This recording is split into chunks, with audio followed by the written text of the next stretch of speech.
On l'avait abandonnée parce qu'elle était trop petite, jusqu'à ce qu'un comanche immense lui construise une cabane. Dry Creek, Nouveau-Mexique. Début du printemps 1878. Le soleil venait à peine de se lever sur les bâtisses rongées par la poussière lorsque Clara Wynne poussa la porte du magasin général de Dry Creek. Ses bottes étaient éraflées, son chapeau trop grand pour sa tête, et les manches d'une courte houe dépassaient maladroitement du paquetage sur son dos. Du haut de son mètre 40, non, 1,38 m, elle s'était mesurée. Clara atteignait à peine le comptoir du magasin, mais son regard ne sillait pas. À l'intérieur, le murmure des voix cessa. Une grande femme près des tonneaux chuchota. « Elle n'est pas plus grande qu'un chat. » « Et 2 fois moins utile, » renifla quelqu'un. Clara s'avança, déposant ses articles sur le comptoir. Un sac de semences de maïs, un morceau de toile pliée, un fagot de petit bois et une houe aux manches raccourcies. Monsieur Barlow, le propriétaire, jeta un coup d'œil par-dessus ses lunettes et haussa un sourcil. « Tiens, tiens, si ce n'est pas mademoiselle Wynne, qu'est-ce que c'est que ça, les semailles de printemps? » Il prit la houe et la fit tournoyer. « Vous comptez creuser des tombes pour les mulots, ou vous vous entraînez juste à enterrer des moineaux? » Un rire étouffé parcourut la pièce. Clara le fixa droit dans les yeux. « Je plante du maïs sur ma terre. » Monsieur Barlow grogna en pesant le sac. « Ce lopin de cailloux au nord, même les cactus n'en veulent pas. Alors je ferai pousser quelque chose auquel ils ne s'attendent pas. » Il gloussa. « Avec ça? » Il frappa la houe sur le comptoir. « Cet outil pèse la moitié de votre poids. » Clara ouvrit sa bourse et compta jusqu'au dernier centime qu'elle possédait. « Ça suffira. » Elle prit le sac, la houe et sa fierté et sortit dans la lumière du matin. Les rires la suivirent comme la poussière. Elle ne se retourna pas. Dehors, l'air charriait le sable et le vent. Clara traversait le trottoir de bois, le paquetage lourd sur son dos, quand une ombre se dressa sur son chemin. Thomas Keene. Son chapeau était enfoncé sur son front et ses bottes brillaient comme celles d'un shérif. Il était le fils de la famille Hargrove, ceux-là même qui l'avaient recueilli comme une œuvre de charité lors de la traversée vers l'ouest, puis l'avaient abandonné près de la frontière du Nouveau-Mexique quand la maladie était venue et qu'elle était devenue trop petite pour être utile. « Tiens, regardez ce qui est sorti de la poussière, » lança Thomas d'une voix traînante, les bras croisés sur son gilet. « Clara Wynne, petite Clara, ne t'avions-nous pas laissé derrière nous quelque part? » Elle tenta de passer, mais il lui bloqua le chemin. « J'ai entendu dire que tu avais réclamé une terre, » dit-il en souriant. « Dis-moi, tu y fais pousser des virevoltants ou tu essaies juste de te faire dévorer par les coyotes? »« J'ai du travail, » marmonna Clara. Thomas tendit la main et lui arracha le sac. La houe tomba avec un cliquetis et les graines se répandirent dans la poussière. « Oups !» fit-il. Clara se jeta en avant pour ramasser ses affaires, mais Thomas la repoussa du bout de sa botte. « Ce n'est pas un endroit pour les poupées, Clara. Tu seras morte ou mariée à un hors-la-loi avant les premières gelées. » Il rit jusqu'à ce que l'air derrière lui change. Une ombre s'éleva de la crête derrière le magasin. Silencieuse, imposante, loup gris. Il ne dit pas un mot au début, se contentant d'avancer, immense, mince, les cheveux tressés et un collier sculpté reposant sur sa poitrine nue. Ses yeux, sombres et immobiles, se fixèrent sur le sac éventré de Clara. Thomas se tourna et se figea. Loup Gris se pencha, souleva la houe d'une main et la tendit à Clara.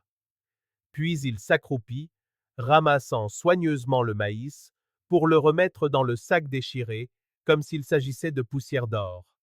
Enfin, il se releva, les dominant tous les deux. Sa voix était basse, douce comme le gravier. La terre ne se soucie pas de votre taille. Thomas recula d'un pas. Loup Gris se tourna vers Clara et lui tendit le sac. Elle le prit, ses doigts effleurant sa paume calleuse.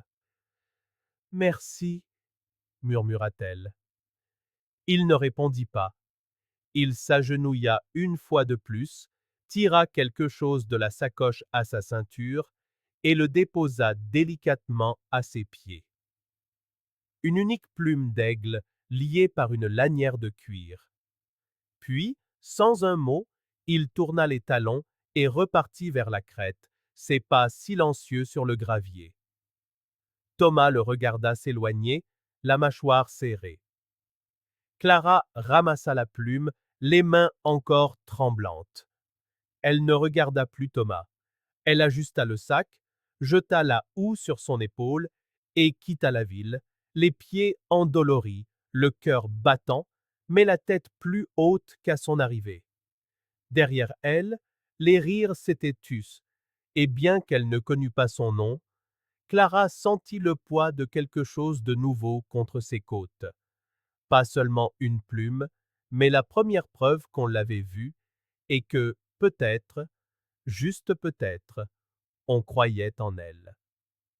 Le vent hurlait à travers les peupliers qui s'accrochaient au bord de l'arroyo. Clara Wynne, 1,55 m d'entêtement, se battait avec un poteau de clôture tordu et perdait la partie. Ses mains, calleuses mais petites comme celles d'un enfant, agrippaient la pelle tandis qu'elle essayait de creuser un trou dans le sol rocheux. Elle était revenue de la ville la veille avec une charrette pleine de provisions, des graines, une houe rouillée, une bobine de fil de fer et des planches récupérées d'un poulailler démantelé. Son abri, si l'on pouvait l'appeler ainsi, était un appentis fait de planches déformées et de toiles goudronnées, plantées au bord de ses 20 acres de concession.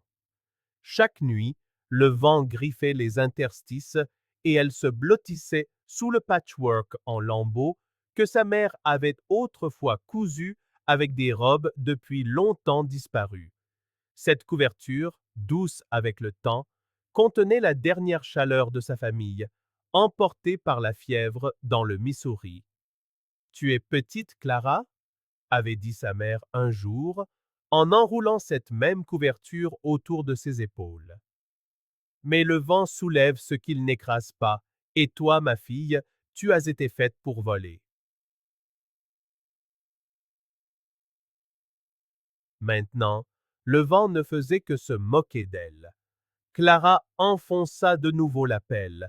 L'outil rebondit sur une pierre avec un bruit sourd qui lui secoua les bras. Elle expira, essuya la sueur de son front et s'accroupit pour dégager la pierre à main nue. Tandis qu'elle tirait, quelque chose se brisa dans sa poitrine. Pas de la douleur, mais une frustration amère et profonde. Cette nuit-là, il plut. Pas une pluie forte, mais une pluie de désert, froide et continue, qui trouvait chaque fissure dans son toit. Elle se recroquevilla sur son lit de camp, l'eau gouttant sur la toile à côté d'elle, les doigts serrés sur sa couverture. Elle ne dormit pas. À l'aube, elle sortit, trempée et grelottante. C'est alors qu'elle le vit. Sur la pierre plate devant sa porte était posé un petit oiseau de bois, pas plus long que sa main, sculpté avec une finesse parfaite. Les ailes étaient légèrement déployées, la queue courbée comme si elle captait une brise.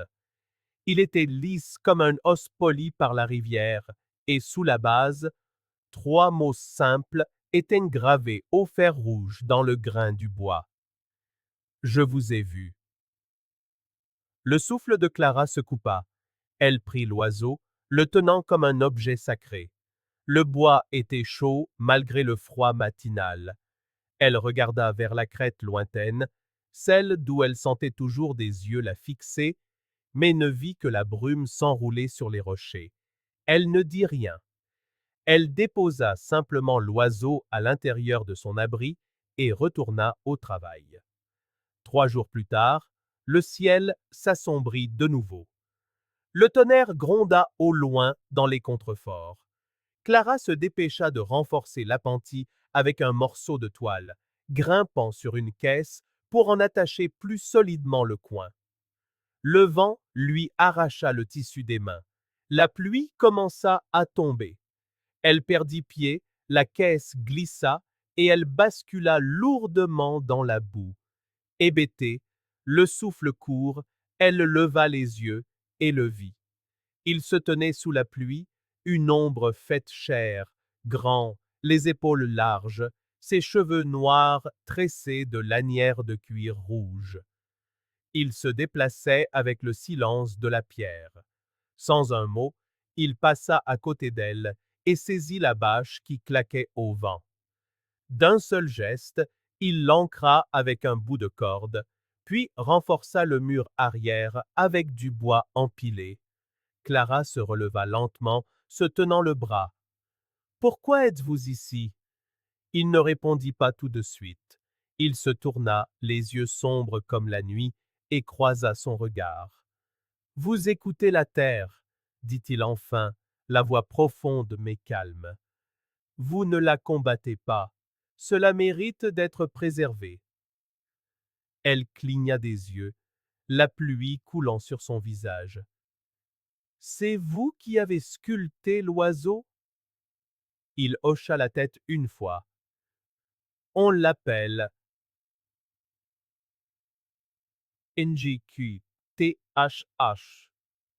Moineau, petit, mais il chante avant la fin de l'orage. Elle ne dit rien, le regardant simplement, cet étranger qui parlait comme le vent et travaillait comme un homme possédé.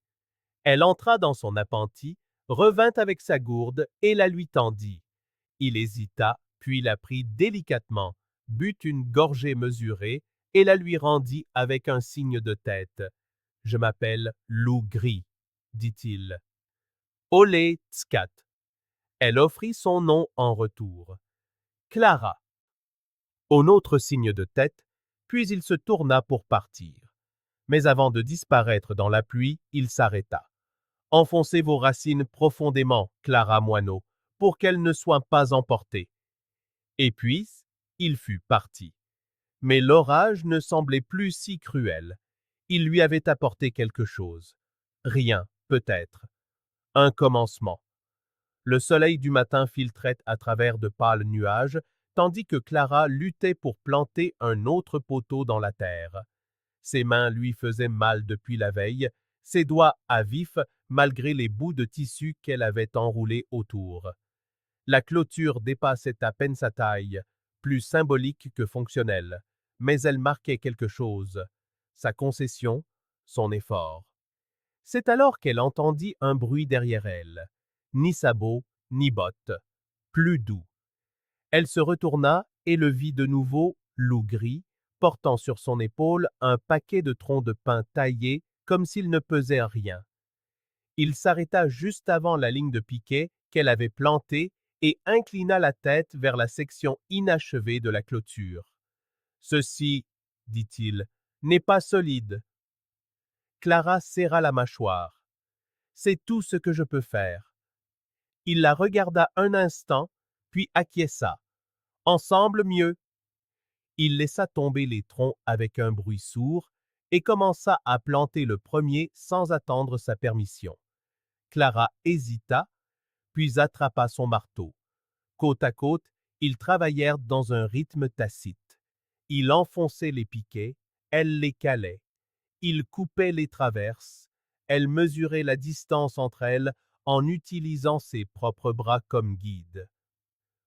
Lorsque le soleil monta plus haut, elle haletait, couverte de sueur. Vous travaillez trop vite, dit-elle entre deux souffles. Il ne s'arrêta pas. Vous suivez. Clara laissa échapper un petit rire, à peine. Ils firent une pause sous l'ombre clairsemée du peuplier. Elle s'assit sur une souche basse, buvant à sa gourde. Loup Gris était accroupi non loin, affûtant une hachette avec une pierre de rivière. On m'a prise une fois, dit-il soudainement. Clara cligna des yeux. Pris? Il hocha la tête.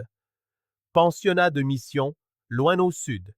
Ils ont coupé mes cheveux, m'ont donné un numéro au lieu d'un nom.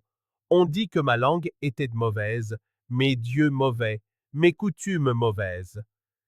Elle fronça les sourcils. Quel âge? 10 étés. Il regarda vers la crête. Je suis parti après 2. Je me suis enfui par le lit d'un ruisseau en hiver. J'ai marché 4 jours pour retrouver mon peuple. Clara resta très silencieuse. Ça a dû être terrifiant. Il faisait froid, dit-il simplement. Elle étudia son visage, le calme qui s'en dégageait, la force tranquille. Je ne suis jamais vraiment allé à l'école. Mon père m'a appris à lire avant de mourir. Après ça, j'avais des livres. Les livres et le travail. Mais les gens m'ont toujours regardé en disant que j'étais trop petite, inutile. Jolie petite chose, disait-il. Bonne à rien pour la ferme, bonne à rien pour un homme, juste une perte de place. Vous ne l'êtes pas, dit Loup Gris sans hésiter. Clara détourna le regard. Sa voix baissa. Parfois, je les croyais. Il se leva et se dirigea vers son sac. Un instant plus tard, il revint et s'agenouilla devant elle. Dans ses grandes mains, il tenait une paire de gants en peau de cerf souple, usés et lisses, cousus à la main. Il les posa sur ses genoux. Le bois a des échardes, dit-il. La fierté aussi. Protégez vos mains. Les deux sortent. Elle baissa les yeux sur les gants, puis les releva vers lui. C'est vous qui les avez faits? Il hocha la tête une fois. Merci, dit-elle, la voix nouée par l'émotion. Personne ne m'a jamais rien donné de tel. Vous l'avez mérité, vous restez, vous construisez, c'est rare. Ils retournèrent au travail sans plus de paroles. Les gants lui allaient parfaitement. Cet après-midi-là, une fois la clôture terminée, il contemplait la terre, son carré de jardin, l'appentis, la ligne de clôture naissante. Loup Gris croisa les bras. Ça ne tiendra pas l'hiver. La gorge de Clara se serra. Je sais. Il se tourna vers elle. Laissez-moi construire une cabane. Elle cligna des yeux. Une quoi? Il désigna la ligne de crête.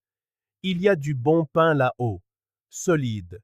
Je peux l'abattre, construire de vrais murs, un toit qui a du poids, un feu qui dure, une maison pour survivre, pas seulement se cacher.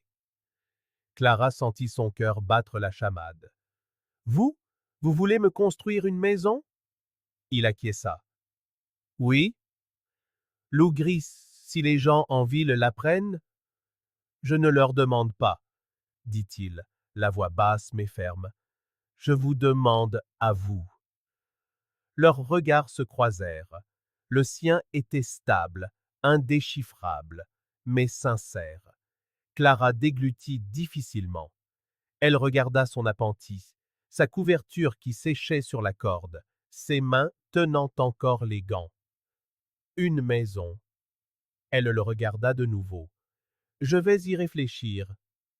Il n'insista pas, se contentant de dire « Je viendrai à la nouvelle lune. Si vous dites oui, j'apporterai des outils. » Puis il tourna les talons et repartit vers la crête, ses pas aussi légers que la brume sur la pierre. Mais quelque chose avait changé dans l'air. Ce n'était plus seulement une question de survie, mais quelque chose de plus. Une possibilité. Le vent sentait le pin ce matin-là, une odeur nette et vive, portant le son lointain d'une hachette frappant le bois. Clara essuya son front du revers de sa manche et recula, tandis que Loup Gris mettait une autre poutre en place. La structure commençait à s'élever.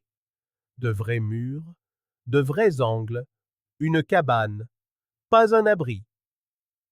Il avait apporté les rondins lui-même, des pépins ponderosa, écorcés et taillés pour s'ajuster. Il lui montra comment couper les encoches, comment poser les poutres pour qu'elles s'emboîtent au coin comme des doigts joints pour la prière. Pas de clous, dit-il. Le bois n'aime pas le métal, il soutient son propre poids s'il est bien coupé.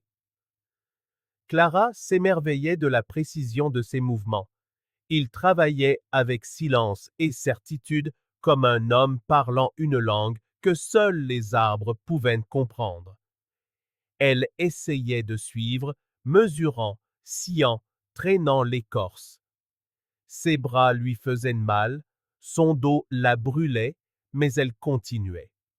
Tard cet après-midi-là, alors que le soleil déclinait vers l'ouest, Loup Gris s'arrêta près du plus haut poteau qu'ils avaient érigé.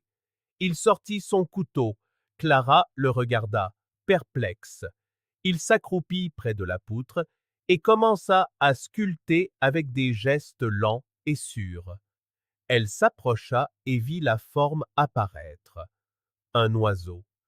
Pas n'importe quel oiseau, un moineau, les ailes repliées, l'œil vif, gravé à même la poutre qui se trouverait juste au-dessus du cadre de la porte. Pour la chance? Demanda-t-elle doucement. Il la regarda.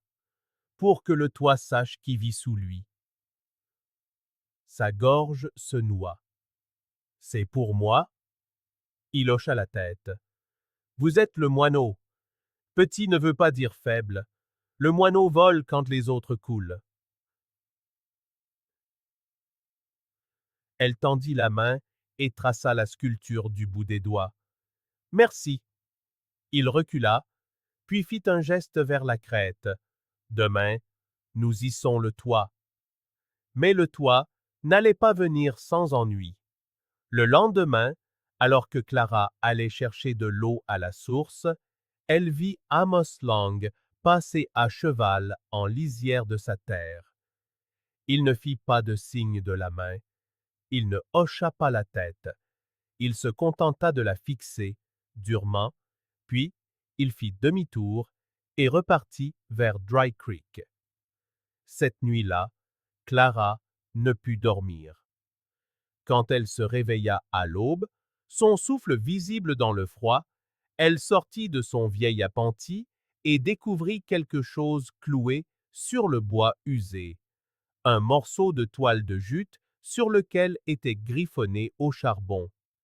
Nulle fille blanche qui aime les Indiens n'est la bienvenue. Elle le fixa longuement, puis elle l'arracha. Loup Gris arriva peu après, portant une poutre fraîche sur ses épaules. Quand il la vit tenant la note, il s'arrêta. Elle la lui tendit sans un mot. Il la lut. Son expression ne changea pas. Puis il se dirigea vers le petit foyer, gratta une allumette et laissa tomber la toile de jute dans les flammes.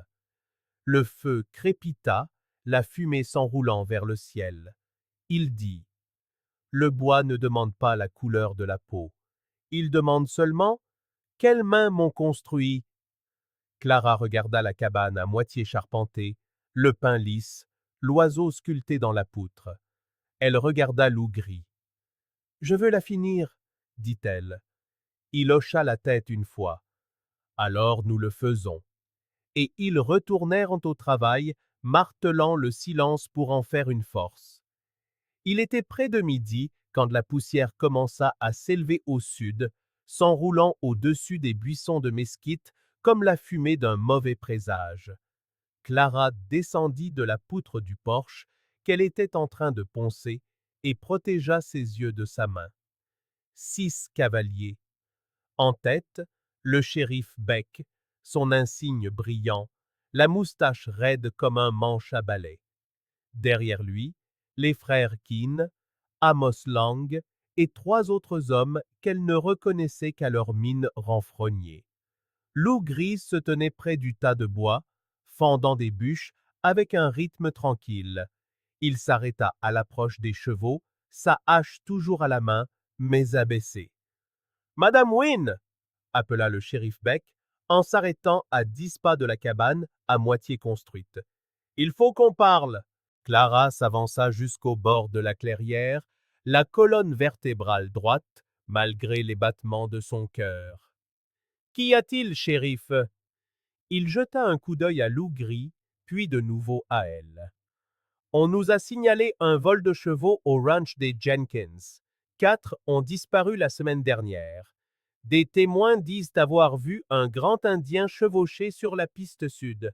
Ça correspond à sa description. » « Il était ici, » dit calmement Clara, « tous les jours, à construire ma maison. Vous en êtes sûr? » Les yeux de Beck se plissèrent. « Vous vous portez garante pour lui? » « Oui, » dit Clara. « Il est sur ma terre. Cette cabane est construite sur ma concession. Ce qu'il a fait ici, il l'a fait avec ma permission. » Un murmure parcourut les hommes derrière le shérif. Quelqu'un cracha dans la poussière. Beck regarda Lou Gris par-dessus l'épaule de Clara. « Lâche cette hache, mon garçon, on ne veut pas d'ennui. » Lou Gris soutint son regard, stable et sans peur, mais il posa la hache, lentement, délibérément. « Vous avez une preuve qu'il n'a pas pris ses chevaux? » demanda Beck. « Vous avez une preuve qu'il les a pris? » répliqua Clara. « Ou suffit-il qu'il soit comanche et qu'il respire? » La mâchoire de Beck se crispa. « Il est sur une propriété privée, shérif, » continua Clara. « Si vous voulez qu'il parte, il vous faudra un mandat, » ricana Amos Lang. « Elle est ensorcelée, purement et simplement. Ce sauvage lui fait construire des hôtels au diable. »« Ce sauvage m'a bâti une maison plus solide que n'importe quel homme de cette ville ne m'en a jamais offerte, » répliqua sèchement Clara. Un silence pesant retomba, lourd comme la poussière. Puis, des bruits de sabots résonnèrent de nouveau. Un autre cavalier approchait, plus âgé, distingué, les cheveux tirés en arrière, sous un chapeau à large bord. C'était une femme, et sa prestance était reconnaissable entre toutes, même à cheval. Matilda Everdeen, la femme la plus respectée de Dry Creek, veuve du fondateur de la ville. Sa parole pouvait apaiser une émeute ou en déclencher une. Elle s'arrêta près de Beck et descendit de sa monture avec grâce. « John, » dit-elle en saluant le shérif. « Messieurs, » ils marmonnèrent des salutations incertains. « Avant de lancer des accusations à tort et à travers, » dit Mrs. Everdeen d'un ton sec, « peut-être devrais-je clarifier quelque chose. » Elle sortit un papier plié de sa sacoche. « Ce matin, le ranch des Jenkins a retrouvé ses 4 chevaux. Ils s'étaient échappés pendant le dernier orage. On les a trouvés en train de brouter près de Willow Gulch. Aucune trace de vol. » Beck prit le papier, fronçant les sourcils en le lisant. « Alors, qu'est-ce que c'est que cette histoire? » grogna Amos. Mrs. Everdeen tourna ses yeux perçants vers lui. « C'est une histoire de peur, monsieur Lang, et de la rapidité avec laquelle les hommes s'oublient face au changement. » Elle se tourna vers Clara, la voix adoucie. « Vous avez construit cette maison de vos propres mains? »« Pas seule, » dit Clara en jetant un regard à Lou Gris. « Mais j'ai aidé. » Matilda regarda la cabane, puis de nouveau le shérif. « Eh bien, » dit-elle, « je ne vois aucun crime ici, juste une construction. » Beck soupira. « Vous en êtes sûre, Matilda? » « Aussi sûre que je l'étais quand votre mère m'a donné son alliance en disant « Fais confiance à la fille qui ose se tenir seule. » Le shérif s'éclaircit la gorge. Très bien, alors, nous allons nous en aller. Il se retourna, murmurant des ordres. Les hommes firent volte-face avec leurs chevaux. Avant de partir, Beck lança un long regard à Loup Gris. Reste tranquille, fiston. Loup Gris ne répondit pas. Il n'en avait pas besoin. Une fois la poussière retombée, Clara resta figée, le souffle court. Ses genoux tremblaient. Loup Gris s'avança. Il ne dit rien, mais posa doucement sa large main sur son épaule. Pas pour la posséder, ni pour l'avertir, juste pour la soutenir. La chaleur pénétra jusqu'à ses os. Clara ferma les yeux et se laissa porter par cette sensation. Le matin suivant la confrontation avec le shérif Beck, Clara fut réveillée par un son inhabituel. Des voix, de multiples voix. Pas des disputes, ni des cris, mais un murmure continu et déterminé. Elle rejeta sa couverture et sortit de sous la bâche de fortune qu'elle avait tendue entre deux jeunes arbres. Ses bottes s'enfoncèrent légèrement dans la terre humide, fraîchement ameublie. Elle se figea. Une demi-douzaine de chariots étaient alignés sur la crête qui surplombait son lopin de terre, leurs roues épaisses de poussière rouge. Les chevaux piaffaient et renâclaient dans la fraîcheur du matin. Des hommes et des femmes descendaient, certains avec des paniers, d'autres portant des planches, des caisses ou des outils. Des enfants gambadaient derrière eux, déjà curieux, déjà prêts à aider. À leur tête se tenait Matilda Everdeen, ses cheveux gris coiffés sous un chapeau à larges bords, ses bottes usées mais défiant la pente du terrain. Bonjour, mademoiselle Wynne, lança-t-elle, sa voix aussi ferme que le sol sous leurs pieds. Nous avons une maison à finir, n'est-ce pas? Clara resta sans voix. Ses mains, encore maculées du travail de la veille, se crispèrent à ses côtés. Derrière elle, Loup Gris apparut dans l'embrasure de la porte à moitié construite, sa hache toujours en travers du dos. Ses yeux sombres balayèrent les visiteurs inattendus, sa posture impénétrable. Mathilda s'approcha du bord de la cabane. Ces gens, dit-elle en désignant le groupe de sa main gantée, ne sont pas là pour regarder ou médire. Ils sont ici pour aider et pour donner. D'abord vinrent les Miller, déposant un fauteuil à bascule, usé mais entretenu avec amour sur le porche et un petit poêle de cuisine noire près de l'entrée.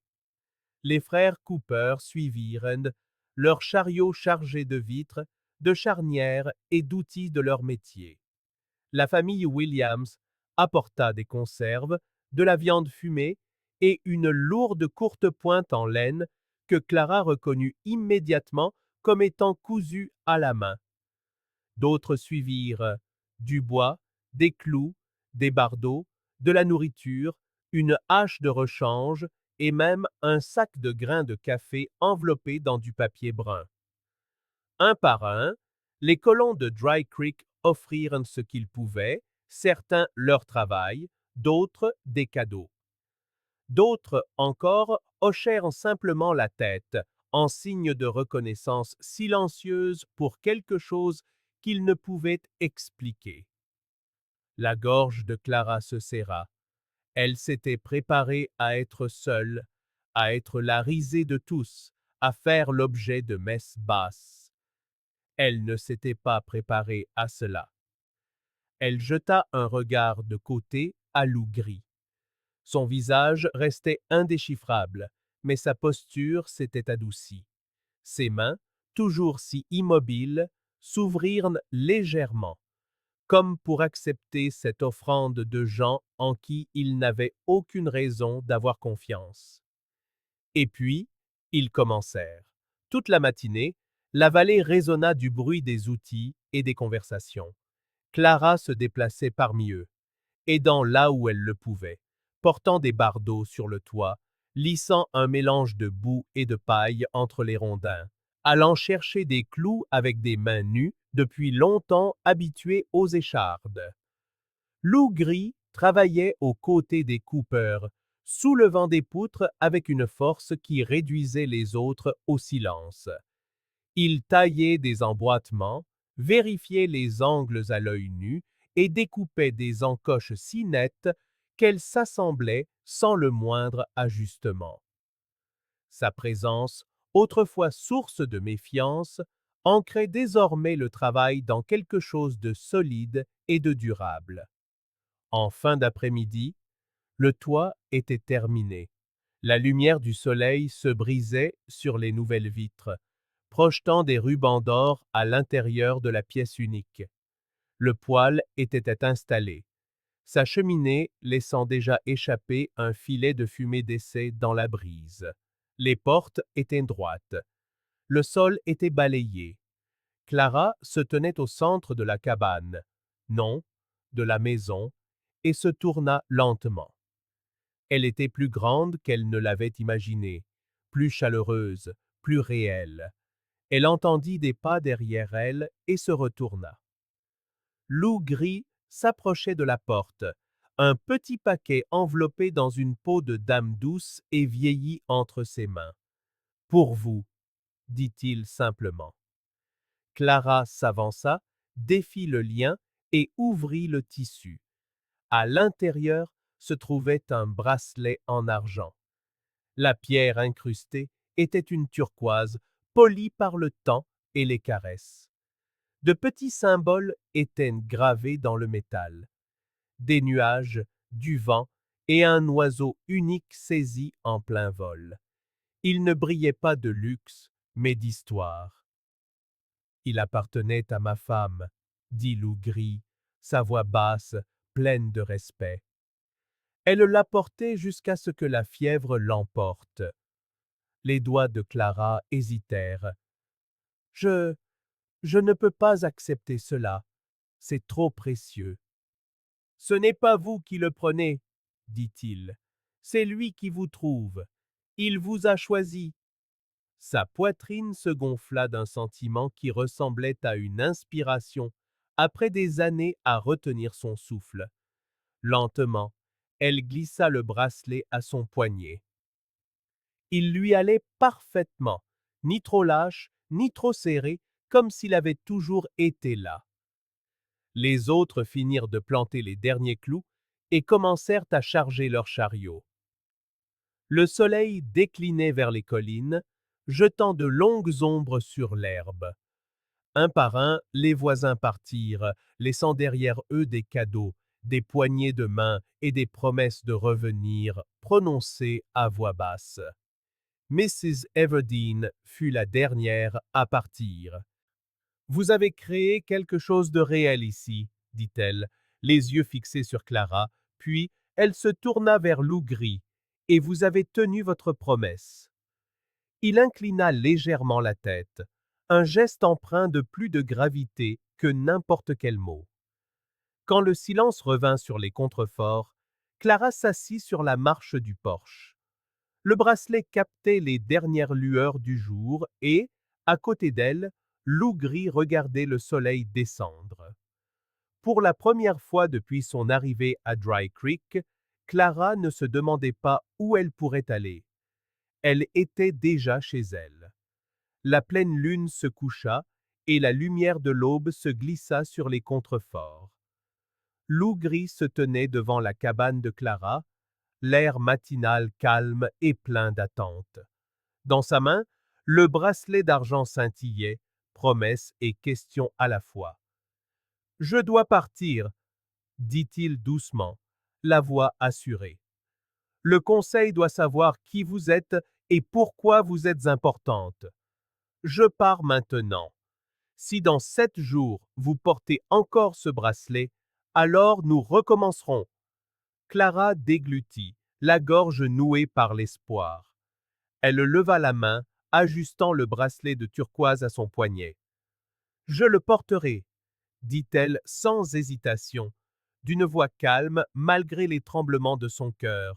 « Je serai là. » Lou Gris inclina la tête en signe de gratitude, ses yeux sombres plongeant dans les siens pendant de longues secondes.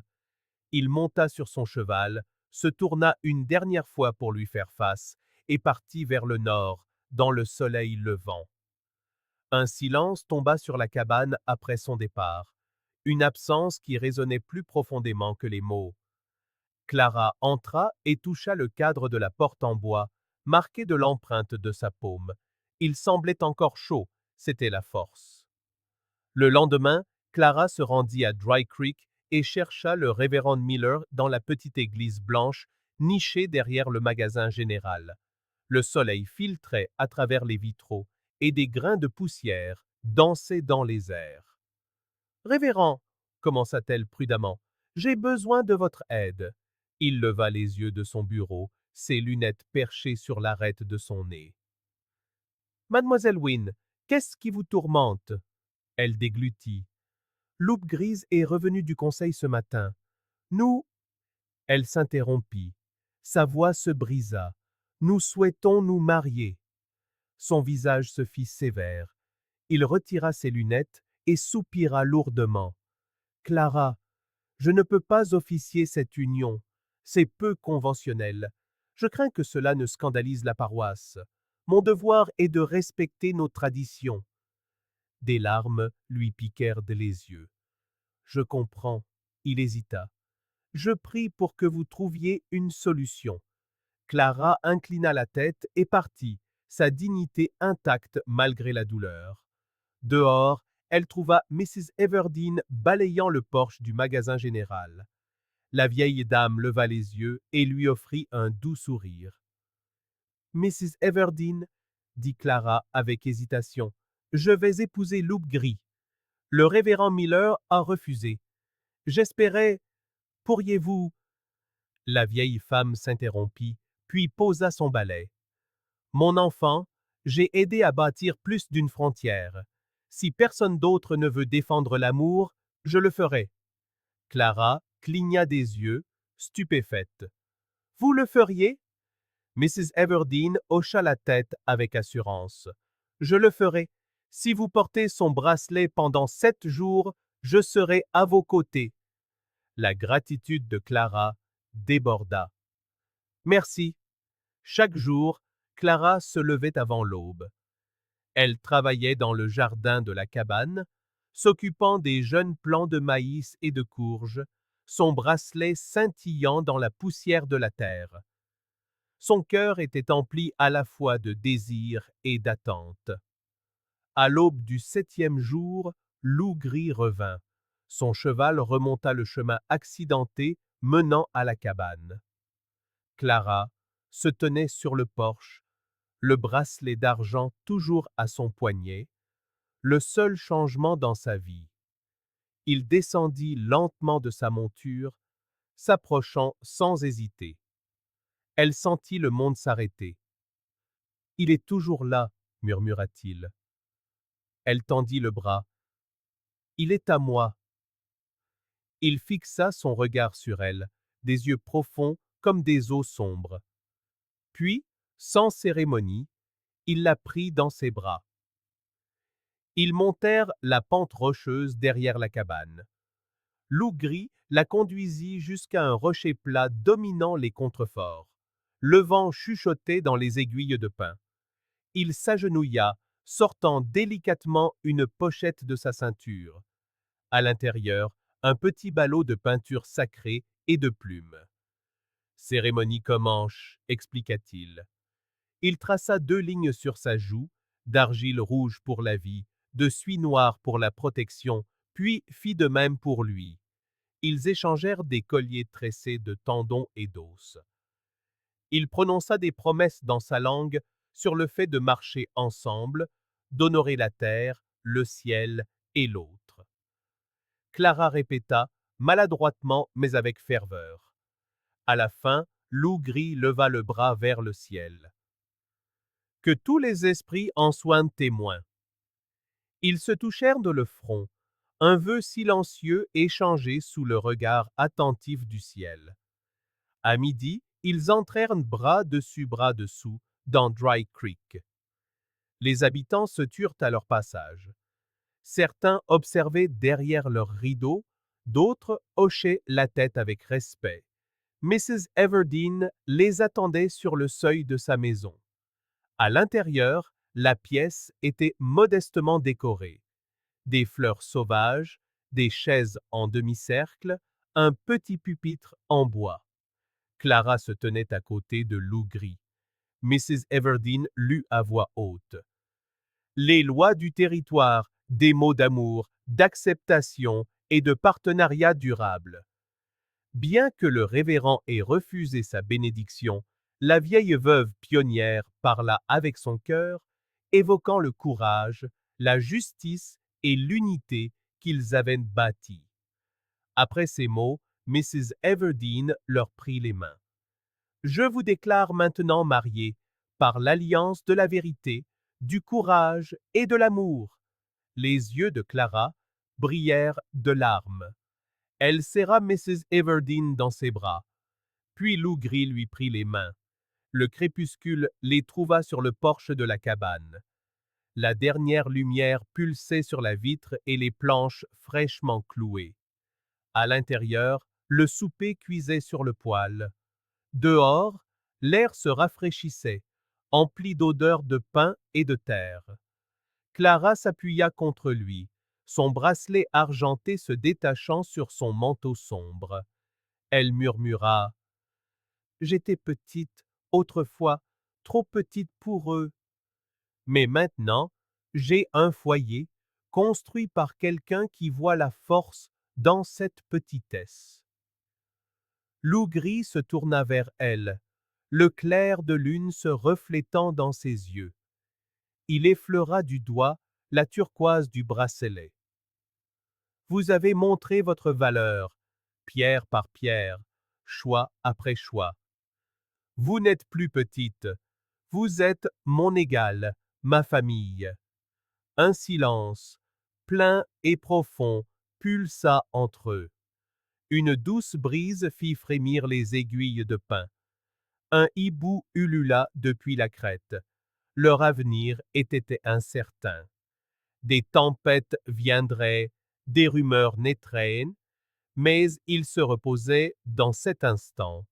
Deux êtres liés par la terre et le ciel, par l'amour et la résilience. Et dans cet abri qu'ils avaient eux-mêmes créé, ils s'étaient choisis, sans excuse ni regret, tandis que le monde poursuivait patiemment sa course dans la nuit. Si cette histoire a remué quelque chose au plus profond de vous, si elle vous a rappelé que même les plus petits d'entre nous peuvent porter la plus grande force, alors vous venez de toucher le cœur de ce que nous faisons ici.